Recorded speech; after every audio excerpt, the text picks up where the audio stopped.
So J.R. Smith is back at it again. So right now J.R. he's under investigation by the police. Apparently he grabbed a fan's phone and he threw it.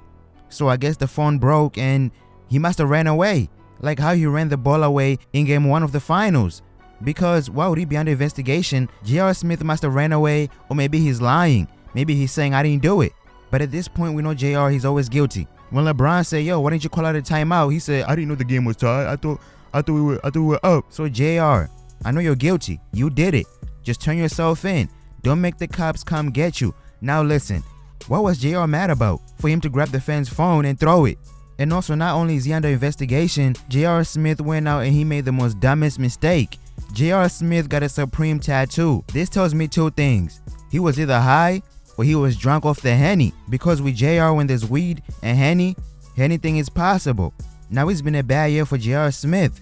First off, he cost the Cavs game 1 of the finals by running the ball when he could have caught a timeout. And second, J.R. Smith is the reason why the Cavs got swept. And third, J.R. Smith is being investigated by the cops for grabbing a fan's phone and throwing it. I don't know what he was mad about. And fourth, J.R. Smith got a Supreme tattoo. Now I hope next season J.R. Smith can bounce back, but so far it ain't looking too good. Now right now I got one theory as to why J.R. Smith would grab a fan's phone and throw it. I think the fan was his plug. And the fan called him like, hey yo JR, come out here man, I got the new best stuff, straight from Cali. Now JR, he lives in Cleveland. So you know what, I'm gonna meet you in Cleveland. Pull up and show me what you got. I hope you got that good stuff.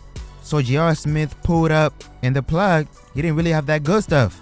J.R. Smith must have been lied to. Or maybe the plug was an undercover cop. So J.R. was like, you know what, just like how I ran in game 1 of the NBA finals, let me do the plug run. So J.R. Smith grabbed the phone and he threw it and he ran. Now that's my theory, but of course I might be wrong. But with J.R. Smith, anything is possible. But you guys let me know what you think, and I'm out.